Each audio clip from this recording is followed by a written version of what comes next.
Okay, I am excited for this episode of Planting Seeds. I have my good friend Ekaette. Ekaette, will you tell everybody who you are and what you do? Yes. Hello, everyone. I'm Ekaette Kern.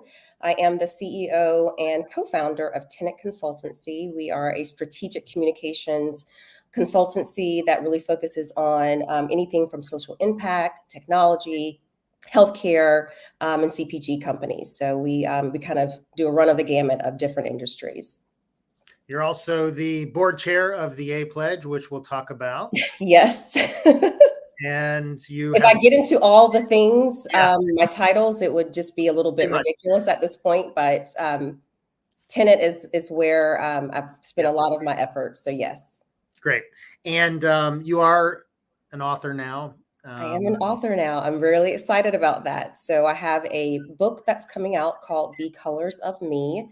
And it's a wonderful book that I wrote for my daughter. She's biracial, and I want to be able to empower her to embrace her identity, and hopefully that will do the same for children around the world. So it's a really good read, and it's a board book, beautiful illustrations, and I'm looking forward to launching it in November. So yeah, I'm excited about it. Yep, I can't wait to read it. I've seen the cover, but I haven't been able to read it yet, so I'm excited about that. Okay, well, this is the second time you've been on my podcast.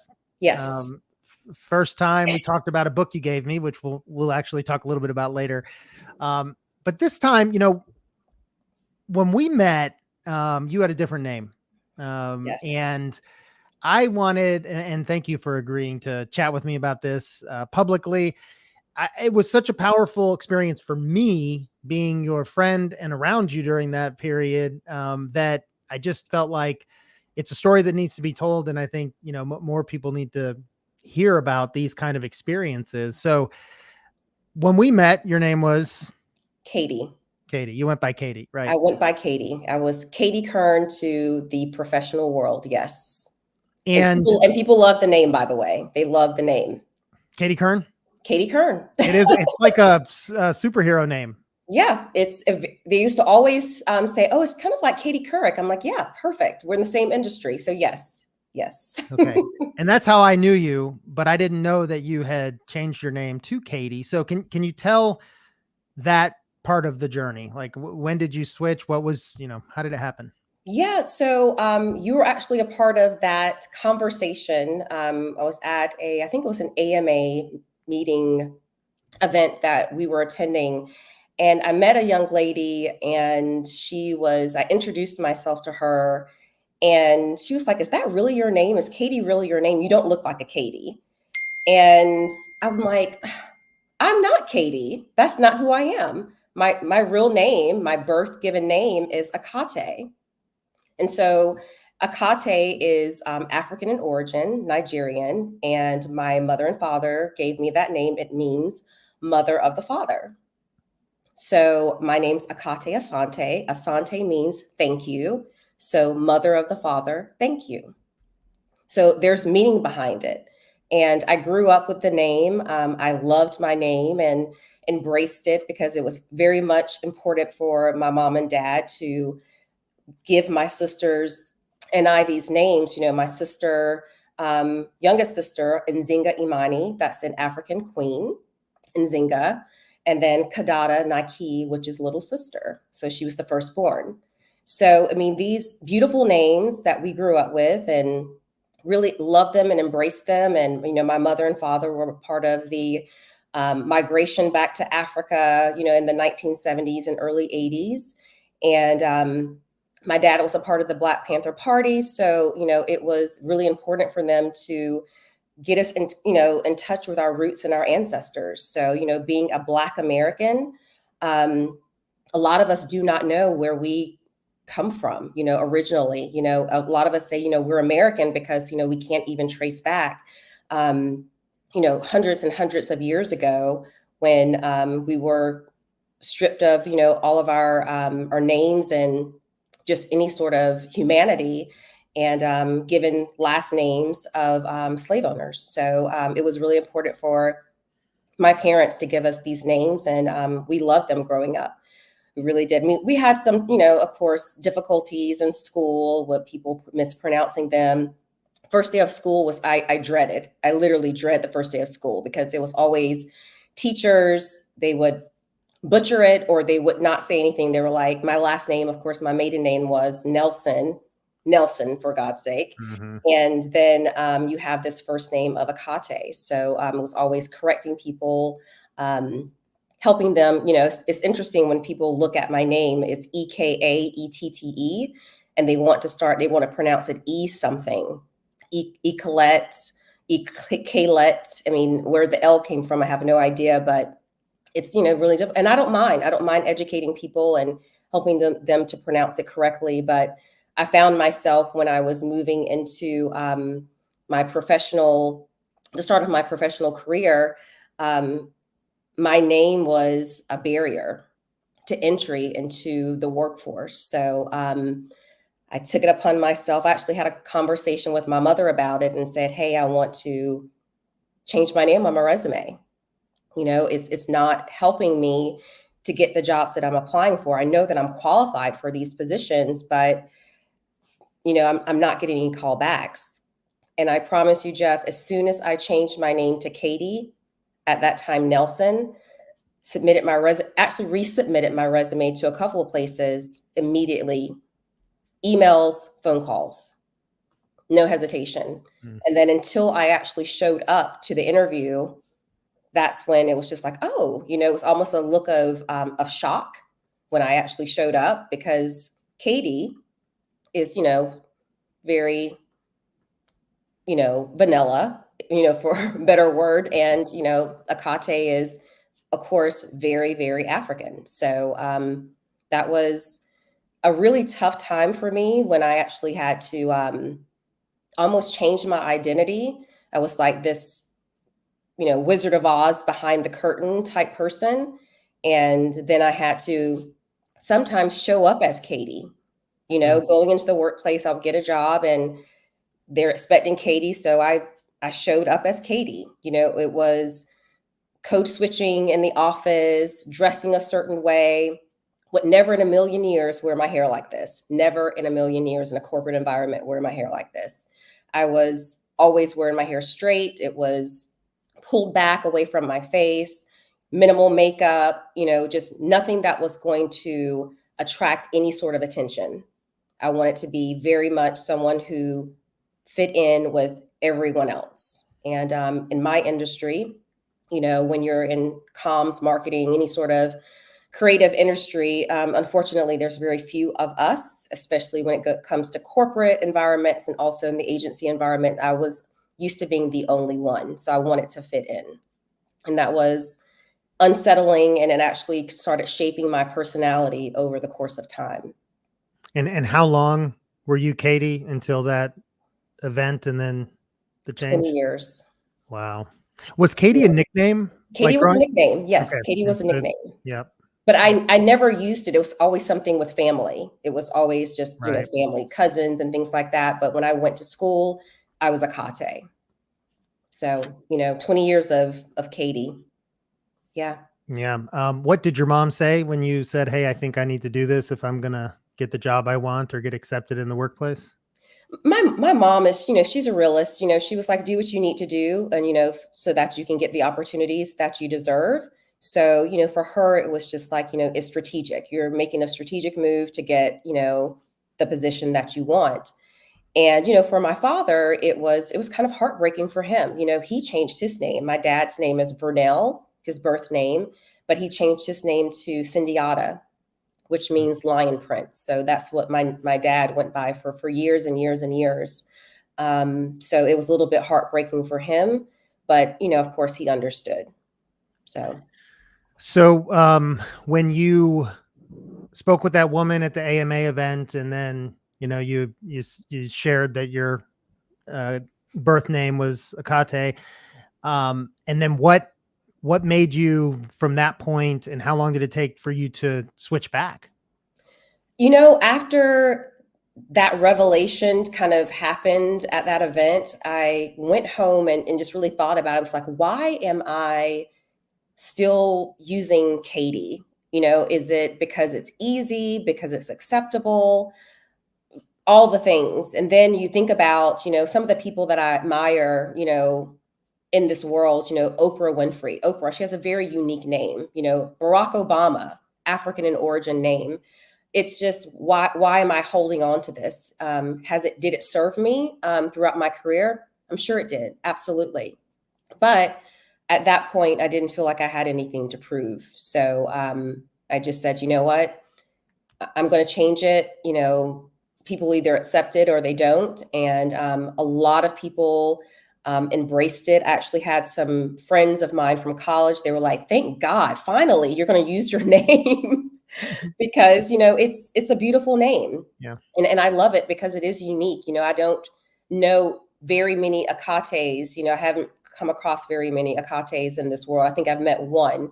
But other than that, it's a unique name and I love it. I love being able to stand out because my mom and dad actually purposely gave us the names that they gave us. And it feels good that I'm able to confidently go by Ekaette and not feel like I'm an outsider or that, I'm so different. And like, what's wrong with being different? So I'm happy that I embraced it.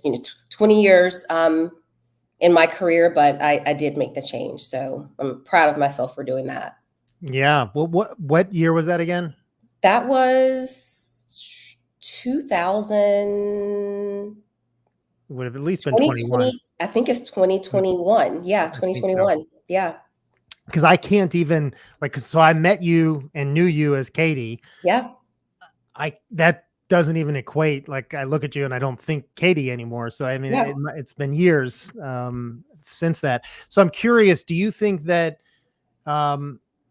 I'm guessing it was maybe some combination of the world's changed a little bit, but maybe more you decided enough's enough, and maybe you have enough experience behind you now. Like, what were the components that made you say, I'm going to go ahead and do it? Yeah, I think it was probably, around that time, we know that the murder of George Floyd happened. There was such a huge movement that was happening during that time, Black Lives Matter. It was just a lot of Black unity that was happening that has never happened in my lifetime. It was always from my mom and dad, put your head down, do a good job, and keep things moving forward. Don't shake things up. I'm not someone that would historically, be out on the front lines, advocating for, Black rights or anything like that. That was just something that was not inherent. It's not that I didn't want to. It's just like it was just safer not to. And then this moment in time comes around where, I think a lot of Black people were just tired. I was tired of the microaggressions in the workplace. I'm tired of being passed over for opportunities, knowing that I'm more than qualified or even overly qualified for something. Tired of being mistreated, in public places where people think that they can disrespect you because you are a Black person. It was just enough was enough. And I think a lot of people don't realize just the toll that it takes on a person when you actually have to deal with it day after day. I was talking to a friend and I was like, I literally get up and think about what I look like before I drop my daughter off at school. And there's tons of other mothers that come in sweats and this and that. And, and it's like, I have been kind of conditioned to, you can't do that.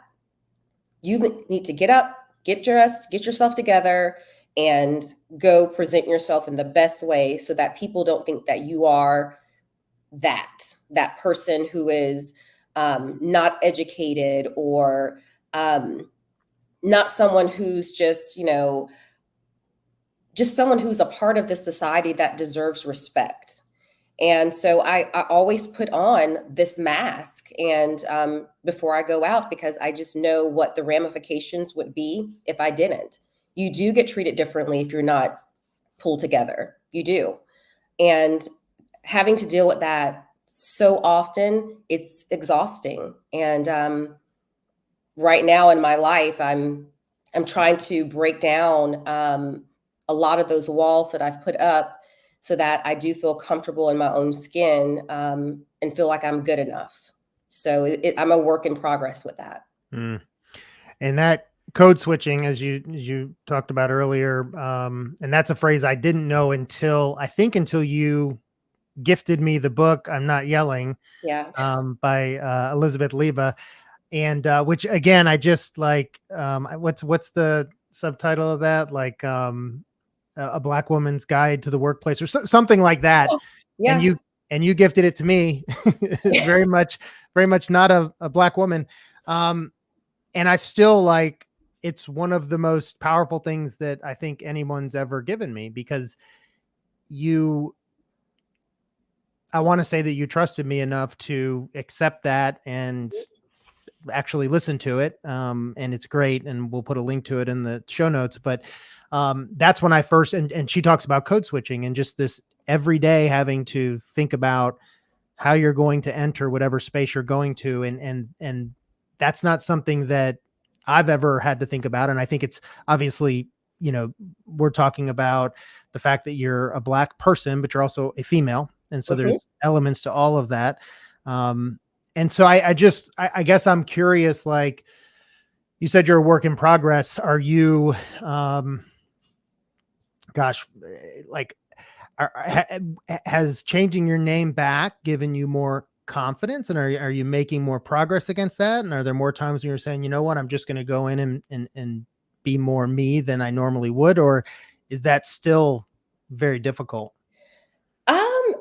It's depends on where I am. In certain places I feel very safe. Case in point, the A pledge that we're a part of, and I feel comfortable coming as myself. Just like today, you're like, "Hey, we're going to be doing a podcast today. Are you going to be wearing that baseball cap?" And so I was like, no, I'm going to change it up a little bit. But I probably a lot of times I wouldn't wear my hair out like this in its natural state. Um, I would be a lot more. I have on a t-shirt right now, by the way. So, and normally would not wear a t-shirt, but I'm actually proud of this t-shirt. This is Kamala. Oh, excellent. So I like, being able to wear things that, make a statement. Bold colors are something that a lot of Black women love to wear, but sometimes shy away from because it brings attention to them Mm-hmm. in the workplace. Even raising your hand and interjecting in conversations or discussions that are happening in meeting rooms. Sometimes you just want to maybe keep quiet because if you do say something, the microaggressions really happen very quickly where it's like, why is she even speaking? Or someone pounces on my recommendation and they're just like, why did you even say that? That's not the direction that we're going. So, being comfortable in just being able to be comfortable and just being present in a meeting and having a voice in that meeting and not feeling like you're going to be shunned, or even just walking around with my hair like this. And I know I keep referring back to my hair, but this is a big deal for Black women. Hair is a huge part of our existence. And if you know anything about Black women, we take pride in our hair. There's stories behind our hair. There's the process of doing things from braids to, locks to, wigs and weaves or whatever that is. There's stories behind it. A lot of Black women, created community in these, salons that were out of people's homes. So, I say that to where when you go into a space where someone actually touches your hair, and I would never do that to someone. I think that's a very personal thing. Like, why would you feel comfortable touching my hair? Or why would you make a statement at a meeting and say, my picture is actually up on the screen, and you're like, wow, you look so much better with your straight hair than your curly hair. And we're in a meeting setting. That's offensive. And that point, I'm embarrassed. And I don't know how to actively defend myself without being upset or angry. So, it's better just to not say anything at all. And you become this person that starts muting themselves over time, and then you have no voice. So I'm working on my voice, working on being comfortable with bringing my authentic self, wherever I go. And I can tell you this, bringing my authentic self has served me well. I have gotten nothing but, praise and people trusting me when I do bring my authentic self, because I do show up differently, and I want to continue to do that. So I'm a work in progress still. Yeah. Uh, I think part of the reason I thought to ask you to have this conversation was because of Kamala running and all the different ways that her name is mispronounced. Oh my gosh. I mean, it's crazy. And a lot of, I mean, most of my friends are liberal, but like even they're saying it differently. And even I question sometimes, so like, um, I know that, with your name that's happened. Does there can be a backlash though, I guess is my question. Like, is it harder in this era of Kamala running against Trump, and sort of the divisiveness of all that? Has that changed over the last, say, 3 or 4 months or 6 months of how you try to come, in be your authentic self into situations, or doesn't have anything to do with it? No, I think it's more than anything. It's like Kamala is on the biggest world stage ever. And she is, a woman of Indian and Black descent. So for me, it's the time is now. I feel like it's the age of the Black woman. We're all, really, I've never seen it before. We're actually coming together as a community and putting our differences aside and really working towards one goal, and that's to get her into office. Mm. By any means, I don't want to get on, a soapbox and start, campaigning for her, but her being in office, I get to have conversations with my daughter who's 2 years old, and she knows who Kamala Harris is. She absolutely knows who she is. I want her to be able to grow up in a country that people that look like her. My daughter's biracial. Kamala's biracial. It's okay. There's no shame in your identity, and I feel like it's the time is now. It is our time, and of course, it's going to come with some backlash, but I think that we're all prepared and ready for that. And if we stick together, we're going to be just fine. So I'm all about just the unity that's happening in the Black community, especially with Black women. I always say, I tell my husband all the time, I'm like, if Black women led this country, this will be a very different place for all of us. So I'm just hopeful. I'm really hopeful right now. So I have no fear about it. I have no unrest about the state of this country right now, because I do feel like there's changes happening, and of course, there's a lot of, the opponent, he's has his personality and he has all the things that come with him, but I block that out. I have blinders on with that. So it's just right now, it's the focus is making sure that Kamala shows up in the best light and that Black women are rallying behind her and coming together as one. So that's the focus, and I'm very hopeful. Yes, I'm hopeful as well. I think my last question for you then is, if there's a 21-year-old, 22-year-old Ekaette Smith that's graduating from college and ready to go out into the workforce and is finding that her resume is not getting the looks that she thinks it needs to get, or she's not getting the interviews, what would you tell her today if she had the option of switching to her nickname of Katie? That's a hard one, Jeff.